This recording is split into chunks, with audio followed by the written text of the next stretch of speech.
Well, Congressman, obviously a lot's happened in the last few months or so regarding President Trump's big, beautiful bill. You had your concerns about it, but now that it's passed the House, how closely would you say it aligns to what you were looking for? Well, for me, it did some great things, but it's still got a lot of work to do. We got some kind of last-minute movement on some things that we were concerned about, which helped. But I will tell you, one of my concerns is on the very day that we were scheduled to vote on the bill, we had a bond sale, and the 30-year bond went up 100 basis points. And a lot of people say, what are you talking about, Perry? We're having a hard time selling our debt because people that buy debt, big banks, other countries, don't believe we're ever going to pay it back.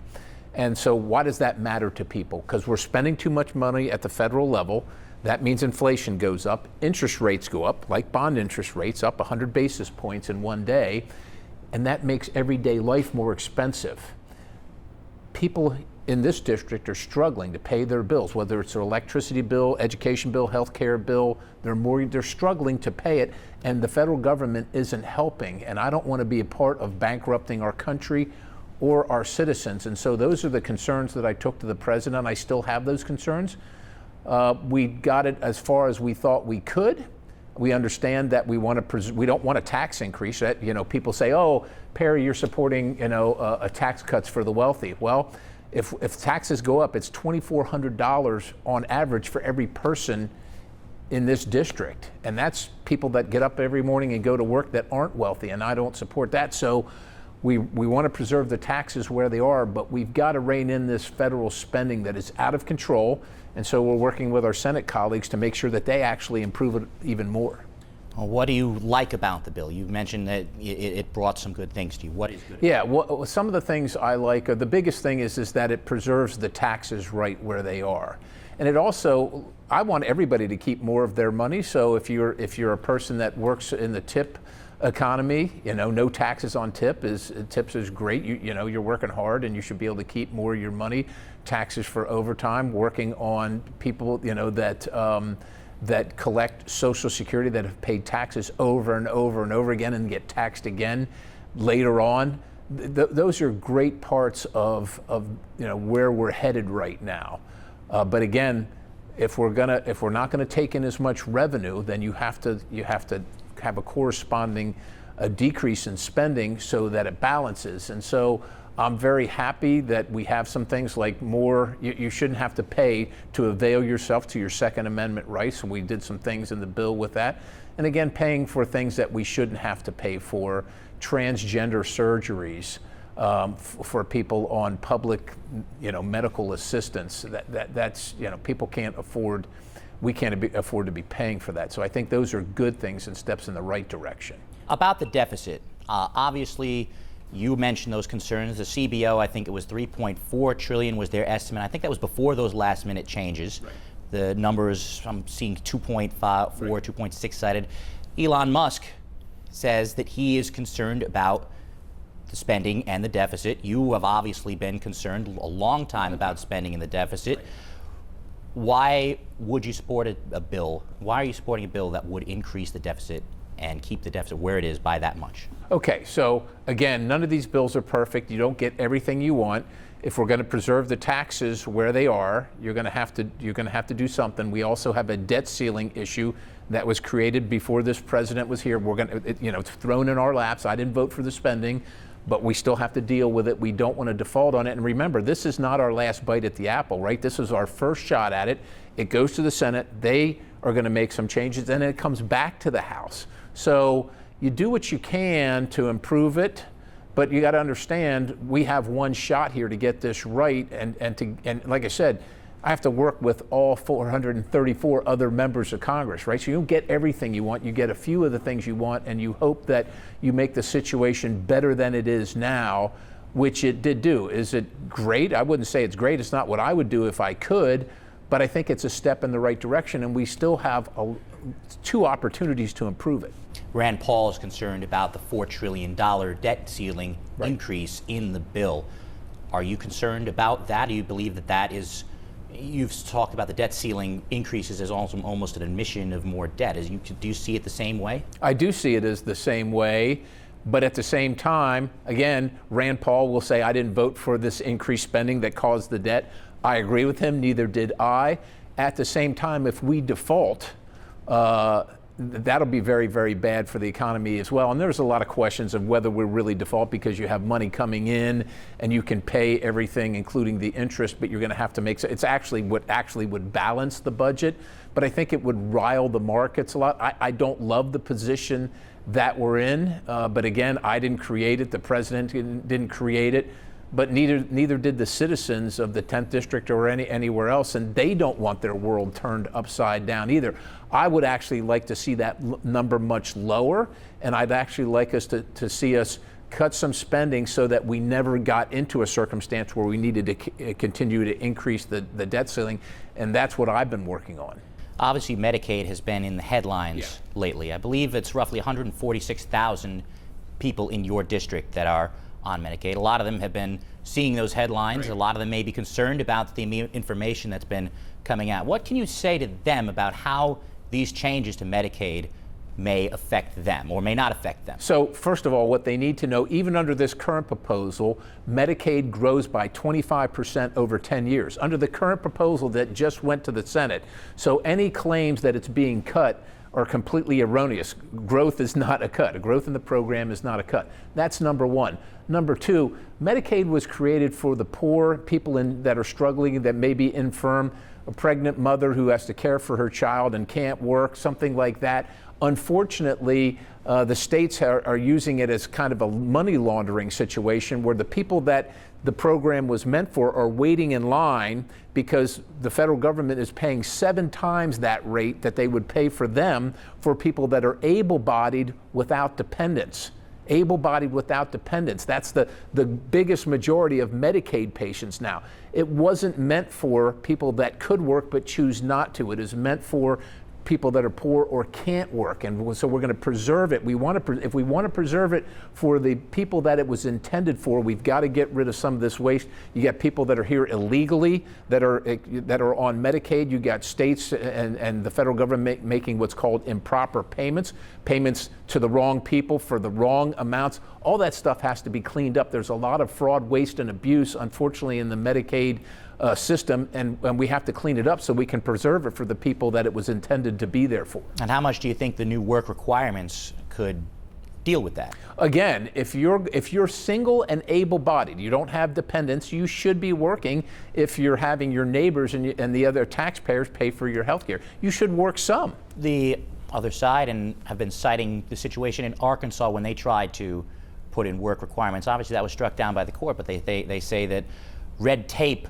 was the main reason for most people being off of the system or getting kicked off of the system rather than not working or not being eligible. Is there concern that with all the requirements that the process could be too complicated for people to try and keep up with? Yeah, I think that's a legitimate concern, and the government oftentimes in these programs doesn't do a great job. It's not efficient, so we have to address that to make sure that we're making the changes that we need to make, but that they're also livable and workable for the people that they affect. The provider tax, I think you alluded to the provider tax when you talked about the money laundering system. A lot of states say they need the money, all but one state has provider taxes. A lot of hospitals use that money that they get back from the provider tax that they give in and they get out more. So there's a concern there. Why is this a concern to you for the provider tax to continue to grow in these various states? It continues to grow because the states use it, again, to pay for oftentimes people that are capable of working, don't need to be on Medicaid, don't have dependents, but they pay them 7 times more through this expansion population than they do for the people that Medicaid was intended to be for. And so if you're a state and you pay $1 towards your Medicaid recipient and the federal government pays $1.30, that's generally the population, that the traditional Medicaid population. But now we have a circumstance where the state is paying $1 and the federal government is paying $9, and then with the provider tax, the states then launder that money to get the other additional dollars. So essentially $10 to 1. That incentivizes states to sign up people but not have any skin in the game about who they sign up or to do proper vetting, which is how you get people like people that are here illegally on Medicaid, which is unacceptable for the people that are working that have to pay for that. The CBO estimating something between 8.5 and 13.7 people will be off of Medicaid over the next 10 years through this. The other side will argue, your Democratic opponents will argue, that fewer people on Medicaid will lead to fewer people working and less incentive, that sicker people are less likely to work and contribute to the economy. What would be your response to that? Again, we're trying to preserve the program for the people that are truly needy, but if we're paying for people that could work that choose not to, who do not have dependents but choose not to work, the system is going to fail, and it's not going to be there for the people it was intended to be for. And so we have to get this right, and every system that the federal government, or the state government for that matter, has a certain amount of fraud, waste, and abuse in it. And if we don't address that, that's what you hire people that run for office at these levels. That's what you hire them to do, to make those tough decisions. Once again, if you can work, you should be working some. On SNAP, under the provisions of the bill, Pennsylvania would have to pay 25% of its share for SNAP. Why do you believe that states should pay that burden? Here again, because the states have to have some skin in the game. If the states are the ones responsible for enrolling people, but it costs them nothing, they have no incentive to verify that a person is even eligible. And so that's what they've been doing. So everybody that applies, whether they're eligible or not, can get the benefit. And again, it becomes unaffordable. We're running $2 to $3 trillion deficits at the federal level. It equates to higher interest rates, higher cost across the board, because states have no incentive to make sure that the person that is requesting the benefit actually qualifies for the benefit. That ensures that the states will say, okay, do you qualify or not, as opposed to just handing out the federal dollars, which is what they've been able to do over the course of a long period of time. Now, 29 states, though, would have to pay this 25%. We're talking states like Kansas, Oklahoma, Missouri, Alaska. Are all these states ripping off the federal government, as you're saying? I'm not saying they're ripping them off, but what I am saying is that if there's no incentive, if you can sign somebody up to hand something out, but somebody else pays for it, it's pretty easy to do that. What we're saying is that if you're going to sign somebody up, you should do the verification as long as we're paying the bill. And we're paying 75% of the bill under this circumstance, which is still very generous, and saying, if you're going to sign them up, you need to verify them. Right now, they get to sign them up, we get to pay, and no one is verified. The Central PA Food Bank in Harrisburg, right in your district, they have sounded a little bit of the alarm, saying that these cuts would hurt rural areas, that they are worried that they may not be able to keep up with new demand from these cuts. You talked about cutting spending, of course. Right. Why is this an area where spending should be cut? Well, let's be clear about what the Central Pennsylvania Food Bank is talking about. What they're talking about is programs that started during the pandemic and were never scheduled to continue to go on forever. That money was always scheduled to run out, and they were told, all these agencies were told, this is one-time spending, it's not going to go on forever, so don't plan on it like it's going on forever. So we got to be honest about what we're talking about here. Even for SNAP?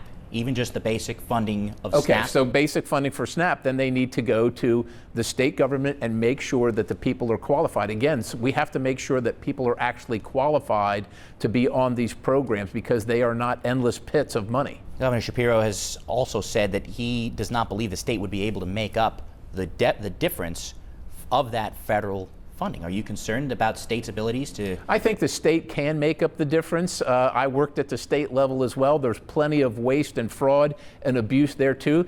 Everybody in society has to tighten their belts, and certainly my bosses, my constituents have to do that. They only get to take in what their paycheck is, and they can't continue to overspend it. Neither can the state, neither can the federal government. On the IRA credits, you've called it the Green New Scam.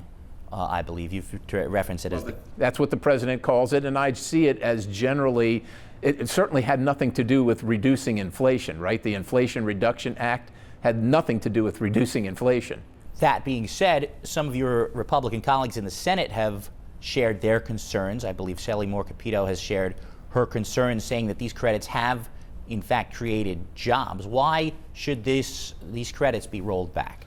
Well, they may have created jobs. The question is do the jobs equal the greatest efficiency of energy? And if you live in central Pennsylvania, if you live anywhere in the country, likely your energy bill has gone up, and not gone up a little, gone up a lot. It is because we have incentivized energy production it's not reliable, and it's very, very costly. It's not efficient. And we only have so much money to invest in energy, whether that goes to nuclear power, coal power, gas-fired power. Pennsylvania sits on a mountain of energy, yet we're spending the money that we have on energy generation that is inefficient and not reliable. And unfortunately, what that means is there's not enough for the systems that are reliable that we can count on every single day. And while it's created jobs for those inefficient programs, if we just end those programs, those jobs and that money will go to the right place that the market has determined will create the efficient and reliable power, and it will be less costly. Well, some of those jobs have been created right here, though, in this district, in your county. Voith Hydro, Harley Davidson, the electric vehicle plant. Is there a concern that there may be less investment like that in the future in communities like the 10th? Investment's just going to go to a different place, right? So instead of investing in electric vehicles because the government subsidizes them, because taxpayers pay you to have a subsidy for the electric vehicle, if it's no longer viable economically, they will produce other kind of vehicles. They will produce other kinds of things. I've talked to Voith Hydro. They are a wonderful company. They make all the hydro, well, your county makes all the hydro domestically in the United States right here. One of the problems they have is it takes 15 to 20 years to permit one of these things. Nobody wants to tie up their money for that long, not knowing if there's going to be a return. And if the money can go somewhere else to unreliable, inefficient programs like, unfortunately, wind and solar, or something like carbon capture, which literally almost produces no energy but is supported by huge energy companies, that money's not available for places like Voith Hydro, or even someplace like 3 Mile Island, which, thank goodness, they're reopening, but we don't want to have the grid shut down. And last winter, we got perilously close. People don't know this, to shutting the grid down because it couldn't handle the capacity that was being drawn on it.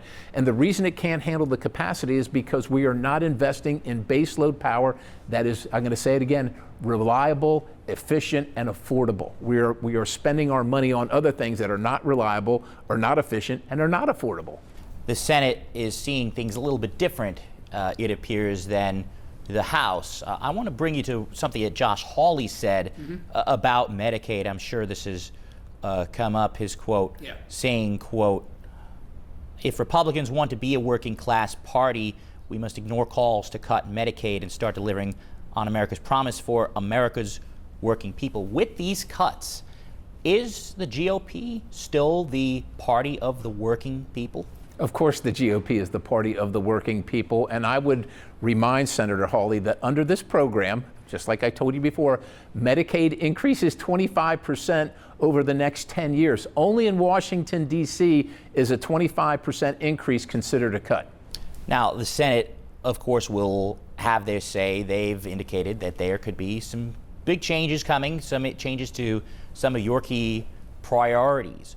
Is there a threshold for you? Is there a red line for you for what they can change for you to continue to back this bill? If they're going to add more to the debt and the deficit, if we're going to have more and higher deficit spending, that's going to be a problem for me. If we're going to incentivize financially unreliable and inefficient power sources, that's going to be that's going to be something that I'm going to have questions about and concerns about. We have an opportunity here, but we also have an obligation regarding the power needs of the country, and particularly Pennsylvania, to do it right. And if we're going to continue to incentivize the wrong things, our bills are going to go up. My bosses, my constituents can't afford those bills. And we as a country can't afford those bills when we're talking about the needs of AI and competing with China. When you talk about how much energy AI itself is going to need just in itself, we don't have the capacity now, and we're not going to get there with these alternative forms of energy that mostly are produced by China or in China or with Chinese byproducts.